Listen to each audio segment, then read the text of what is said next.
Hello, dear friends, near and far. We welcome you warmly to our program today. And we are very happy to host Alex Alves, who will be leading our life with the subject Salt of the Earth and Light of the World. Before we begin, however, I would like to take a brief moment for some announcements. Firstly, there is a new podcast-like series which is entitled Psychology and Spirituality, a Bridge to a Better Life, based on the works by Joanna de Angelis. A new episode is being aired every Friday at 7 p.m. Eastern Time. The Psychology and Spirituality weekly talks are based on the works by Joanna de Angelis and will offer a safe space to confront, compare, correlate, and expand spirituality concepts from a psychological lens, bringing insights, actionable tips, and real-world advice to help you lead a better life. Subscribe to receive notifications of new episodes at the United States Spiritist Federation YouTube channel. And secondly, on the screen, please note that there is a QR code. If you want to help the USSF produce more publications and promote Spiritism to everyone, please scan the QR code. Now back to you, Alex. Together with everyone who is watching this live broadcast, I want to give you a very warm welcome. You are here to discuss Salt of the Earth and Light of the World. Hello, Alex.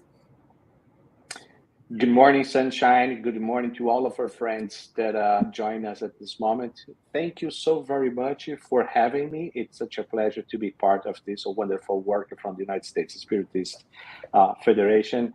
It's a very good way also for us to take some topics, learn again, or review something that we might have not seen in quite some time. And for me, it's a pleasure and an honor to be part of this lecture today. Thank you so very much for having me. Thank you, Alex, for being here. It is our pleasure. But before we begin, let me take a moment and introduce you formally, Alex.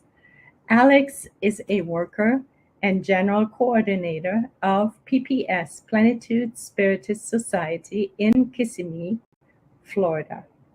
Former board member of the Spiritist Federation of Florida, and he has been active in the American Spiritist movement for the past 15 years.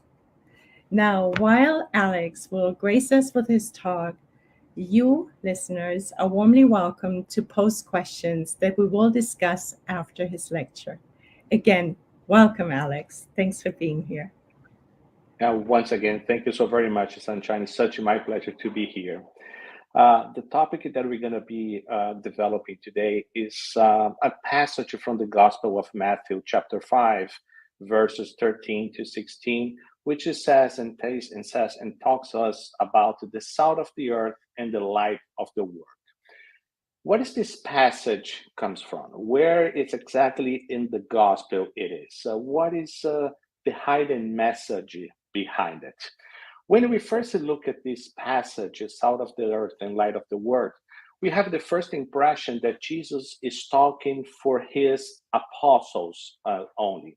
Because when he says, you are the light of the world, it gives us the impression that he's talking to someone who already has some inner illumination or their own lights, or someone that can be the guide for somebody else. So that's the impression that we have. So when he says, you are the light of the world, I have the perception that he was talking to his apostles.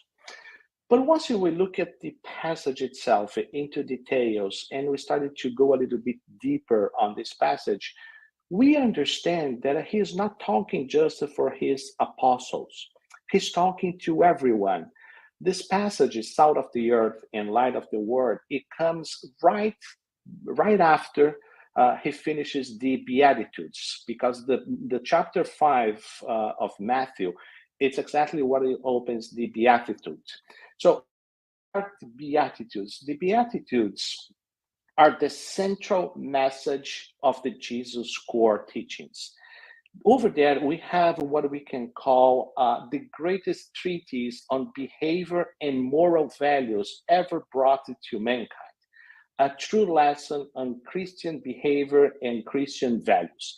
That's what the Beatitudes are. When we finish to listen to all those passages, to all those Beatitudes, we have the guidance directly from Christ, how he expects us to behave and what he's expecting us to do towards other people and other situations that we might face. It's I would say it's the 101 kind of a behavior lesson that we get from Christ. And the Beatitudes, they are not just the future hopes and consolations, but they also represent a reality that will be reflected in our innermost being as soon as we identify with humility, meekness, mercy, gentleness, and goodness, which is the message of the Beatitudes. True bliss is the integration of the Spirit with the Creator. So when we finish to listen to these passages, we right after that he invites us. So he gives the Beatitudes, he gives the Sermon of the Mount, he teaches us what he's expecting from us, and right after he starts to say, you are the salt of the earth and the light of the world. So he was not just talking to the apostle, he's talking to everyone who was listening to them. So when he's talking to his disciples, sometimes we confund or we misinterpret or misunderstand what is disciple and what is apostle. There is a difference between each one of them. So what is a disciple? What is the mission that a disciple has? First of all, what is a disciple? A disciple is a person who receives instruction in relation to the one who gives some kind of teachings or anything like that. Disciple is also the one who learns, also can be defined as a student or even one who follows the doctrine of another. So that's the disciples. That's which basically we are all. We are all disciples of the Christ. But what is an apostle? Apostle is something different. A disciple can be defined as a student or someone who learns. An apostle is, in literal sense, an emissary, someone who is sent off, someone that goes off with a specific mission. An apostle was specifically chosen by Jesus to spread the gospel after his death and resurrection. The 12 apostles mentioned above were Jesus' closest disciples. So a disciple is also, an apostle is also a disciple. But a disciple not always is an apostle. We as learners, students from the gospel, from the Jesus teachings, we are all his disciples. And I'm making this brief introduction before we join and we jump into the passage itself, to make it a little bit very, very clear that this passage that we are about to study and to see, it's not just for the apostles, but it's for all of us. When he says, you are the light of, you are the salt of the world, you are the salt of the earth and the light of the world, he's talking that each one of us, independently how deeply we are involved with his teachings, yet we are all responsible to be the salt and to be the light of the world. But going through the passages and everything, what exactly Jesus is trying to say on this? What is the message that we can get out of that? Before we go into this, it's also important to remember that the Jesus teachings is not it's a guidance and a teaching for all of us, not just for a chosen or a privileged few. So when we're talking about the apostles, or maybe the message and the teaching is just for the apostles. No, the Jesus teachings is for all of us, independent of our degree of knowledge, the degree of involvement. It's a message that branches the entire world and involves each one of us. So as we have this brief introduction, trying to make clear to whom this message was given to all of us, let's see exactly what is the meaning of this passage. So the passage goes like this: you are the salt of the earth. But if the salt loses its saltiness, how can it be made salty again? It is no longer good for anything except to be thrown out and trampled underfoot. So, very first thing over here that I'd like to bring it to our attention. When you were saying that salt of the earth, which is lower E, it's not Earth, the planet, but it's Earth, the land, where we sit, where we walk, the earth that brings us our foods, our sustainability, our nutrition, and everything. It is from a work of a seed, a work of sowing. Another thing which is also important, when you were talking about salt, well, what is the meaning of the salt? Why the salt was mentioned over here? To try to understand Jesus' teachings and to try to understand much better the Gospels, the passages that we have through, we got to go back to Jesus' times and to Jesus' culture to understand what he's trying to say.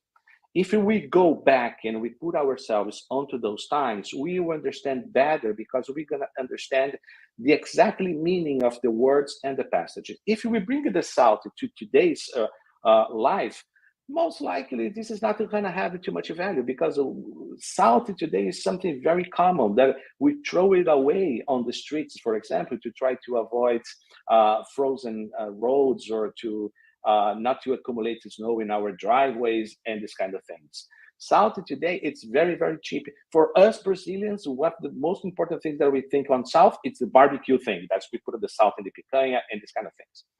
But when you look into the salt on Jesus' times, on that culture, it was a totally different thing. Bringing the salt to the context of Christ, the salt on that time, it was also a synonym in a form of wages. The Roman soldier, they used it to have to be paid through salt because the salt was a very important thing on that culture because the salt was an instrument of conservation. In order to be able to keep the meats or the kills or the proteins, let's put it this way, conserved, there was no refrigeration, no refrigerator at that time. The only way to do it, it was using salt. So in order to keep your own survivor, to keep your own food, you had to use the salt in everything that you're going to be trying to preserve. So salt was very, very important and very valuable on those times. So it was so much value that the soldier used to be paid, part of their wages were paid with the salt. So when he's saying that we are the salt of the world, the earth, Jesus was saying that we have value in what we are doing. And we are important and we have a mission to accomplish on this entire project of him. So he's not just saying the salt on today's meanings, but also how important we are on this entire thing.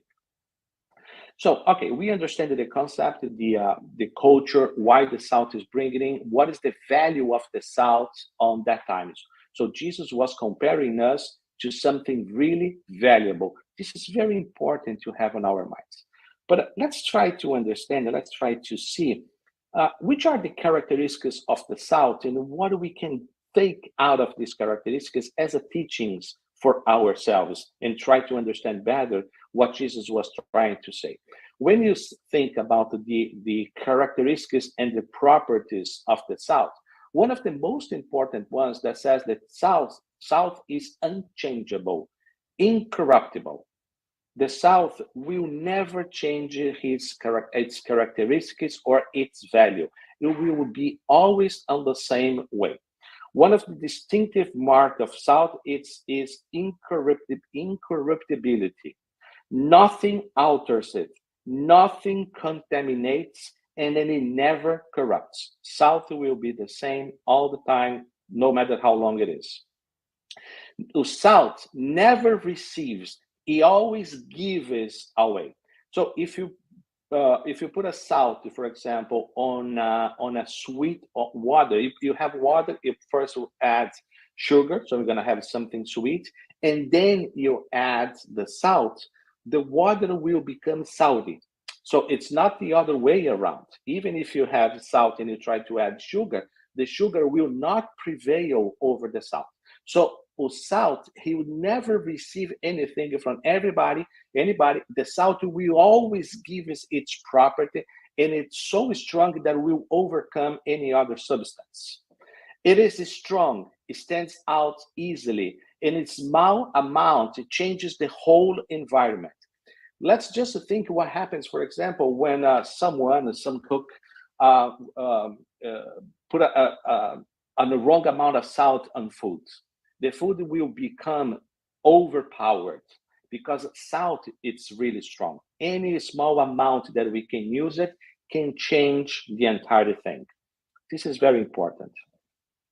Found in abundance, both on land and in the sea. So we can find the salt. It's not just on the sea nowadays, on the sea water. We can find the salt in mines inside the earth. We can find salt, for example, if you go to California, that's the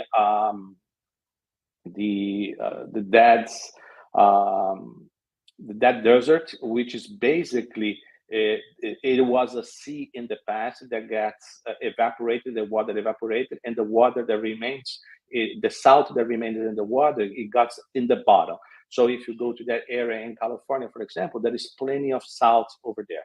There is mounts and mines of salt inside of the world, so inside of the earth. So you can find salt pretty much everywhere that we go. In all continents, we always find a source of salt. Salt preserves the food, preventing from decomposition. That's the main value that we had from the salt on Jesus' times. And also, it regulates the proper functioning of our body. If you think about it, our blood is salty. So the salt is very important also on the maintenance, on the characteristics of our own living, of our own well-being, because salt, it's a part of our composition as well. And finally, salt has no external characteristic appearance. It's always the same, it's always unchangeable, always simple.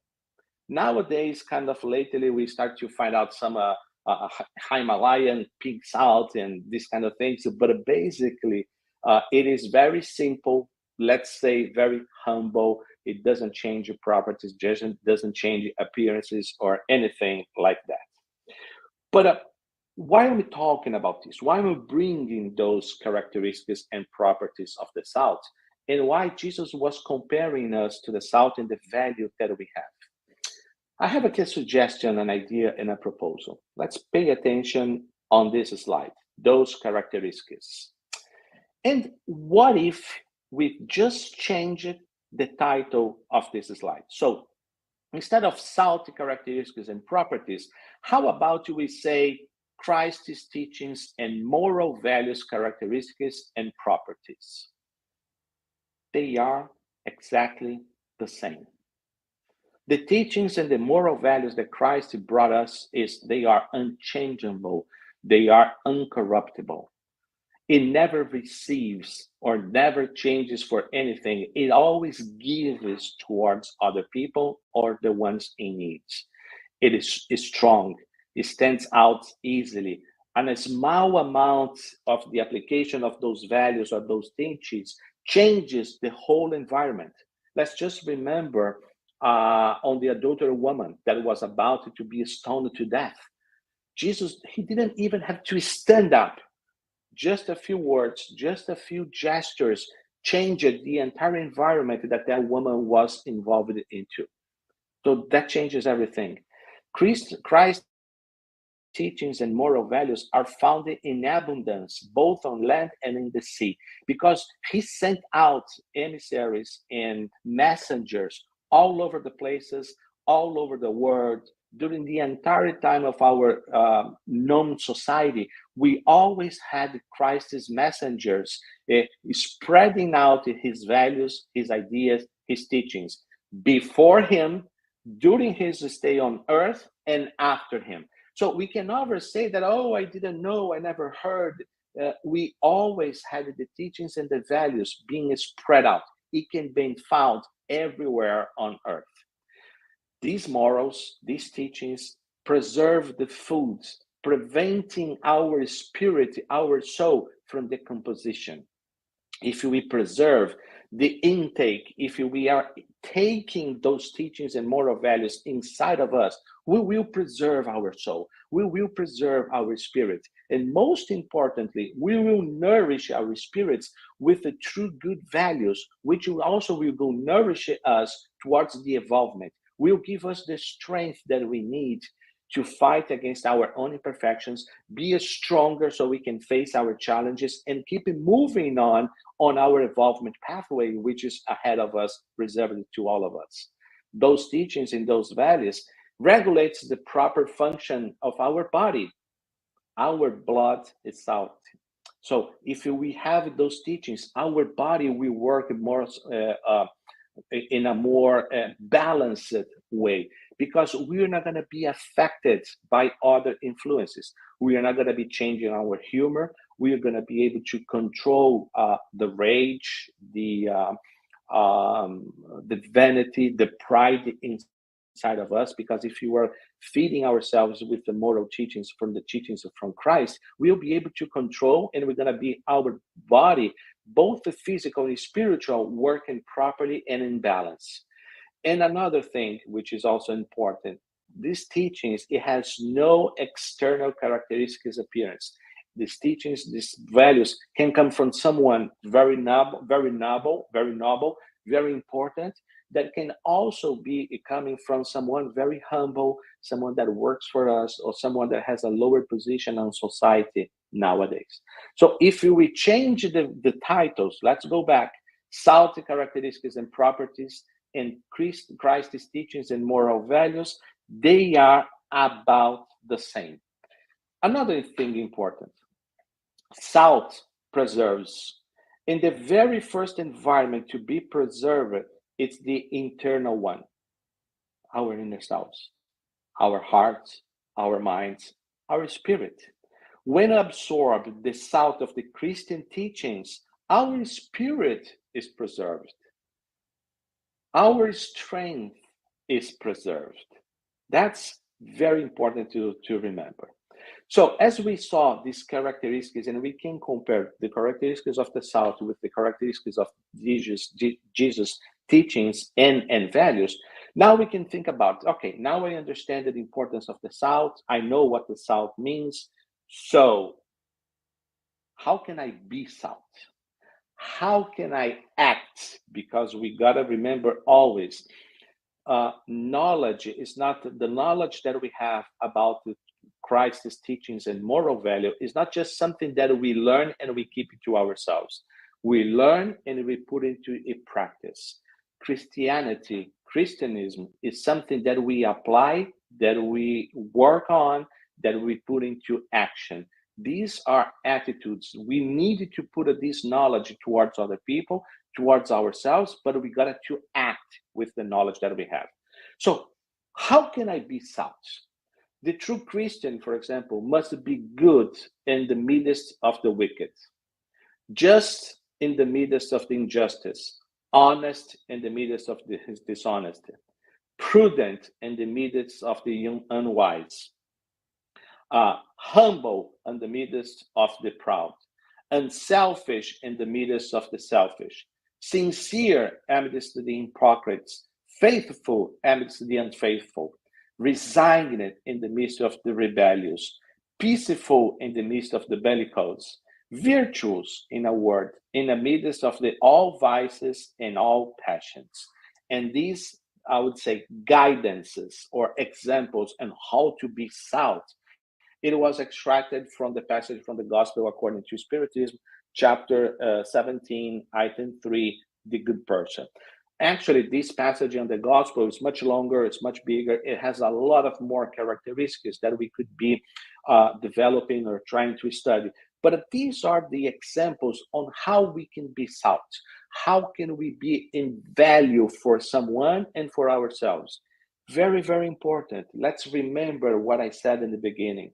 The salt during Jesus' times, on that culture, on that time of on that epoch, it was very valuable.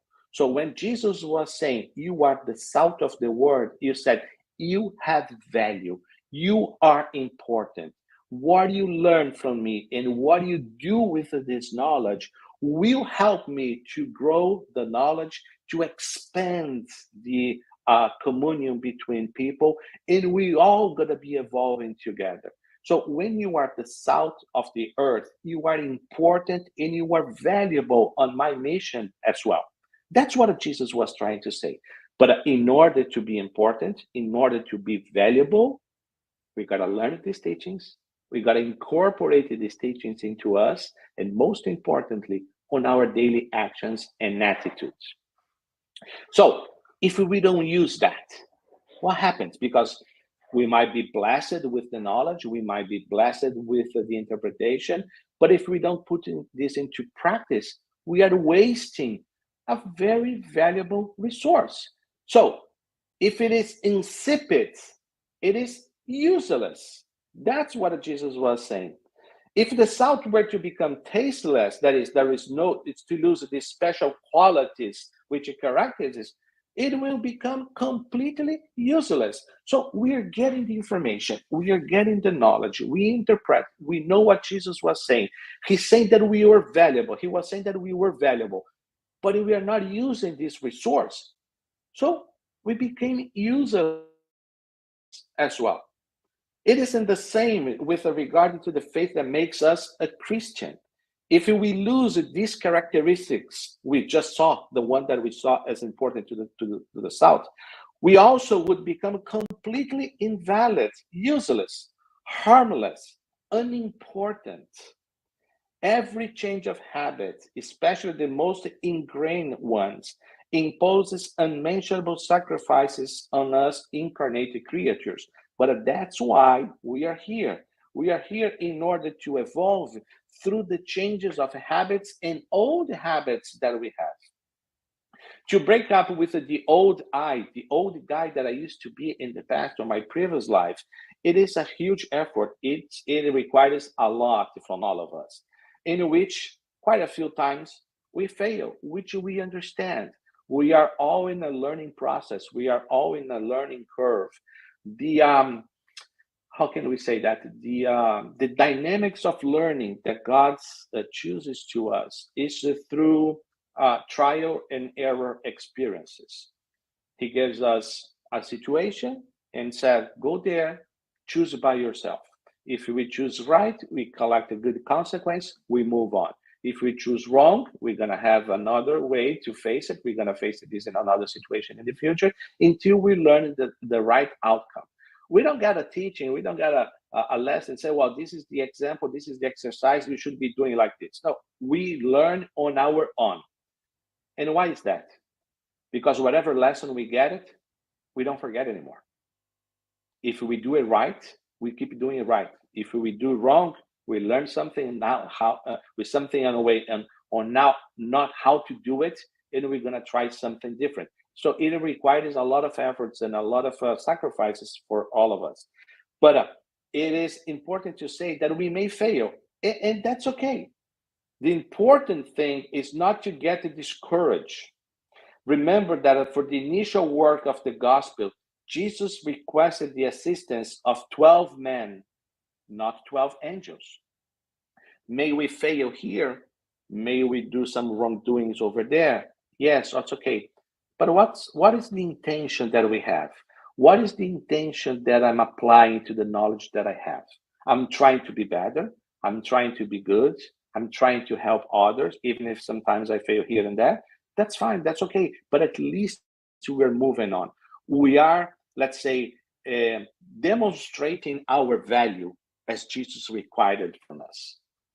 We might not losing, or we are not might be showing all of our potential, but we are showing our value. And that's exactly what he's expecting from us, right? So now we understand our role as the salt of the earth. But what now? How to be the light of the world? How can we bring the teaching of the light to ourselves? So on the sequence of the passage, it goes like this: light of the world. You are the light of the world. A town built on a hill cannot be hidden. Neither do people light a lamp and put it under a bowl. Instead, they put it on its stand, and it gives light to everyone in the house. In the same way, let your light shine before others, that they might see your good deeds and glorify your Father in heaven. So these passages, it shows us how important we are in order to execute and demonstrate the application, the practice, the actions of the values that he taught us. The disciples, we as disciples of Christ, we work and we function just like the light for everyone else. We are the light of the world. Our task is to enlighten our fellow men and at the same time try to keep them faithful to Christian values by providing them with a consolation, for example. Based on the properties of salt, immutable, incorruptible, on small quantities, our attitudes become the light of the world. So when he says, you are the light of the world, how will be shining up his teachings? How will be shining up his values? By our attitudes, by our behavior, for the things that we say, but most importantly, for the things that we do. That's how we're going to be the light of the world. In order to do that, we needed to incorporate those values on our daily lives. We got to learn and we got to start to develop the self-control, to be stronger on our reactions, for example, on our instincts. We needed to be able to control and learn how to dominate our instincts. Once we dominate our instincts and our reactions, our attitudes will represent exactly what Jesus was teaching us. We're going to be becoming the light of the world. If you are still living our instincts, taking care and prevailing over our domain, over our attitudes, we are not going to be able to shine the light as the Christ required from us, or he's expected from us at this moment. Because again, he told us, you are the salt of the earth. You have value. You are important. It doesn't matter how small your attitude or your words can be, but whatever you do will be very, very important. Because, one candle may not illuminate it too much. 100 candles put in together can illuminate a big house. So if we all start to do small actions, small attitudes, small things towards other people, we all be able to be shining little lights. But when we put this all together, we're going to be shining up a lot of things, a lot of lights to a lot of people. That's what is important. So on the past slides, we also saw how to be salt. Now, comparing the same thing and bringing the same parameters to the light of the world, how can we be light? What kind of role does the light play? To enlighten, to illuminate, to clarify, with actions, with gestures, with postures and behaviors. Or as we saw before in another passage, is there is a history which it could never be confirmed. Some sources that it's from Francis of Assisi, some others also say it's not, it's from somebody else. But anyways, preach the gospel always. Use words if necessary. So if we are not using words, how are we preaching the gospel? With our behavior, with our attitude. that impacts much more than 1,000 of words.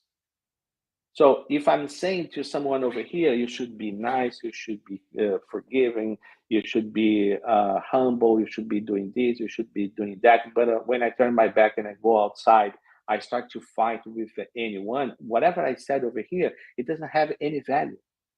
But instead of saying something and I go outside and I forgive someone, I help someone in need. I look for someone that it might be helping or might be needed to talk or to get some kind of a help to something. We are with our small attitudes shine up the light. That's what he's exactly that Christ was expecting from us. So how to be the light in the world? Salt, for example, it's never inactive. Whatever it's found, it is as if you were always acting, continuously exhaling that essence which is peculiar to it. Such should be the Christian attitude in society. His deeds must attest, without a breaking continuity, to the faith with which he is impregnated. Salt never takes, it always gives. Mix it with the sugar, it will receive the essence of sugar and become salty. But a salt will never be sweetened by the influence of sugar. That's important also. I used to say that one of our most complicated challenges, I would say maybe the hugest challenge that we have on our current incarnation, is that the moral, the Christ values and expectations are complete opposite to the world's values and expectations. So when Christ says, be humble, be charitable, practice indulgence, practice forgiveness, practice tolerance, the word says, don't take anything back, don't let people take advantage of you, try to get even with people, or try to get the best out of everything for yourself. You don't think in other people. That's what the word is expecting from us, or that's what the word is saying to us. So these values are very conflictive.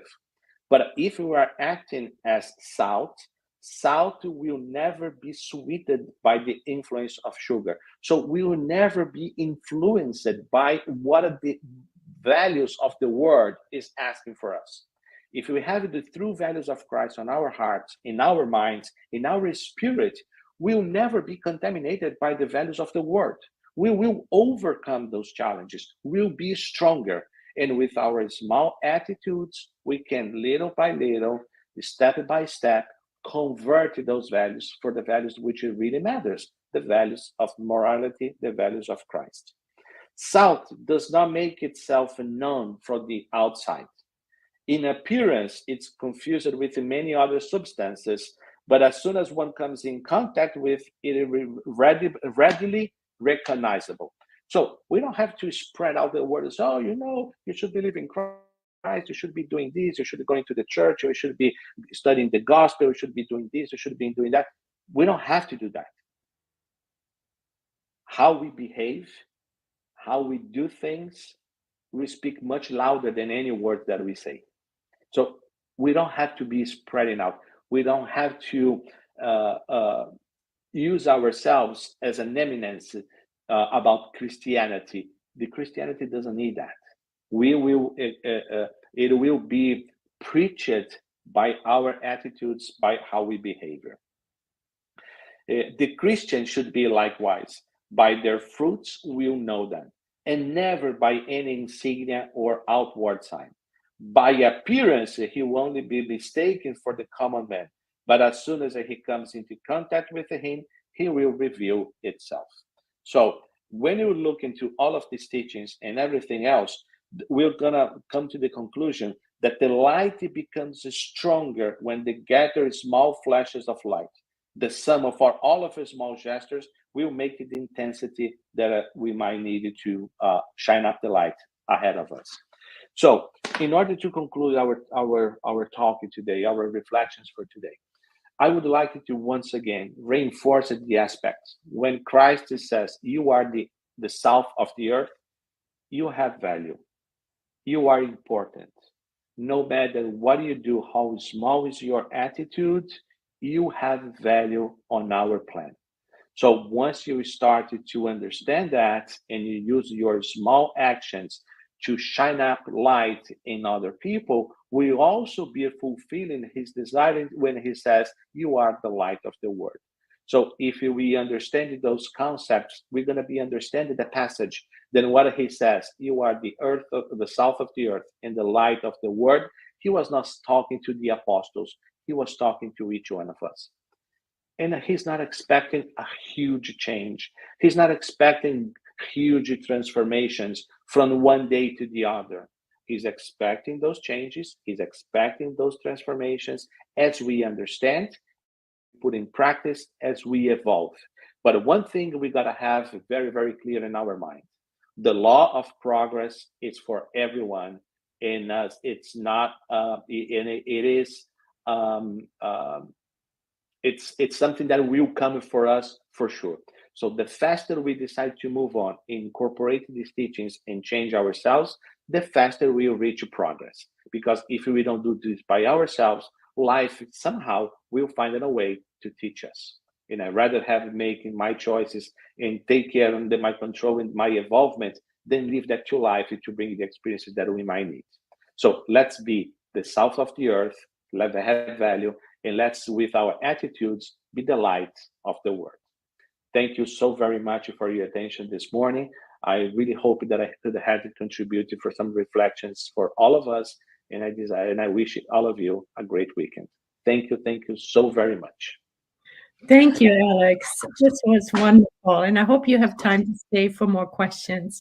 Yes, of course. It was absolutely heart-opening and mind-opening to realize the true meaning of being the salt of the earth, to incorporate Christ's teachings, that is the salt, the Christ's teachings.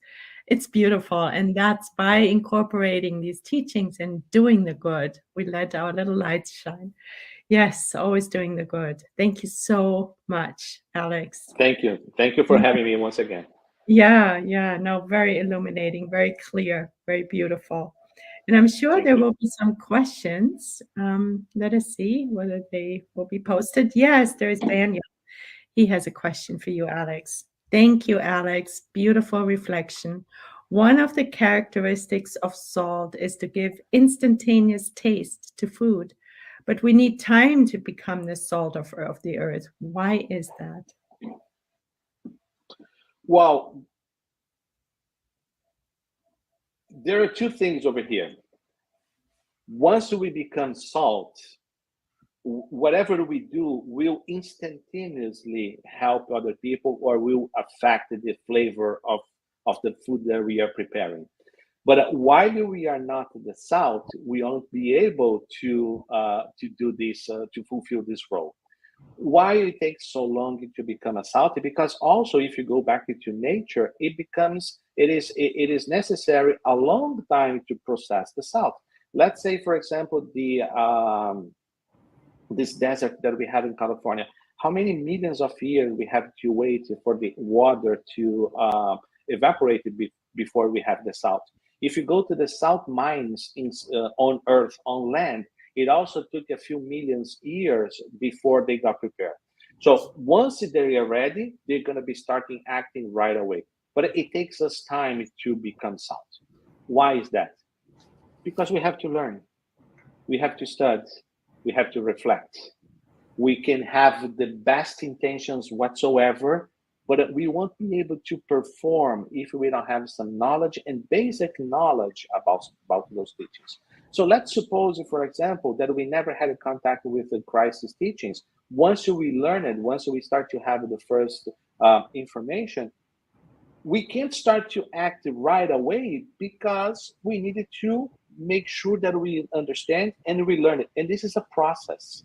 So everything on our lives is always a process. It's not because I just become a spiritist today that all of a sudden from one day to the other, I'll be able to change my entire behavior, because I'm still behaving and I'm today the results of the experiences that I had on my previous, 10,000 incarnations. All the experiences that I had in the back on my previous life, they are is still with me on my subconscious, on my inconscious, my subconscious. So I need the time also to prepare myself and be able to start to act like the salt. So once we become salt, once I acquire some value, because salt, it can be concentrated, it can be diluted. Once I have some value, doesn't matter how strong is my value, I can start to act right as a salt right away. But before, we need to acquire some knowledge and experience. We're either good students, good disciples, or not, right? And depending who we are or choose to be, that's how long it takes. Yes. Well, it reminds me, right? Yes. It reminds me of Saul, who became Paul, and he did it basically in a lifetime. So that's another really beautiful role model that if we really want to, we can shift a lot faster than most of us do, right? Exactly. Yeah. Exactly. And actually, I like the example of Paul because it was the as far as I remember in the teachings and the bookings that we had read it before, I think that was the most expressive transformation ever in history of Christianity, because Paul he left it from the Christ persecutor trying to kill all of his followers to the most prestigious spreader of his words and his teachings. With a very interesting characteristics. Paul didn't live with Christ. Peter did, John did, Lucas did, Mark did, Matthew did. All of them lived with Christ for 3 years. Paul never did it. Yeah. Paul never did it. He was the most expressive spreader of his words, based only on his studies. And if he did it, we can do it. Exactly. It's like going from a murderer to an apostle in one lifetime. Yes, exactly. And not having met Jesus, as you point out, that's so important. That is really the message for us, because we didn't personally meet Jesus, right? But how encouraging for us. It can be done. Yes, it is. It can be done with a little efforts, or little no, with some effort, we can do it. Yeah. Beautiful. We can do it. Yeah. Thank you. No, thank you guys for having me. That was such a pleasure in taking part of this study today. Thank you so very much. Thank you, Do you have Alex. any more questions? Do we have any more comments or questions? It doesn't look like. I think your talk was so exquisite, so clear, and so self-explanatory that there is not much to ask. No, it's just very practical, and you gave a wonderful background. And thank you, Alex. Thank you so very much. Such a pleasure. For this beautiful message and encouraging message too. Thank you. So let's see. So we have ongoing lectures, of course, here during this program, the Spiritist Talk series. And I'm happy to announce that next week, Jean Krongold will be talking on hopes and consolations. And we're already looking forward to that. And before we close, I'm wondering, Alex, would you be willing to grace us with your closing prayer? Should I be doing the closing prayer? Would you be willing? Yes. Yes, of course. Thank you. So let's raise our thoughts to the heavens, connecting with our guardian angels, the enlightened spirits which are surrounding us, so they can take us to the upper levels, so we can say, "Dear God, our Heavenly Father, thank you so very much for this morning. Thank you for the teachings, the words, the guidance that we just received. Give us the strength that we needed to fight against our own imperfections, so we can be tomorrow much better persons than we were yesterday. Give us the strength and the clarity also, God, to understand our challenges, where we need and we can improve. What do we have to do on our part to be able to be called someday a gospel learner? or a Jesus follower. We are still taking the first steps, we are still taking the first lessons, but we are willing to do whatever it takes in order to evolve and be granted a position in the future.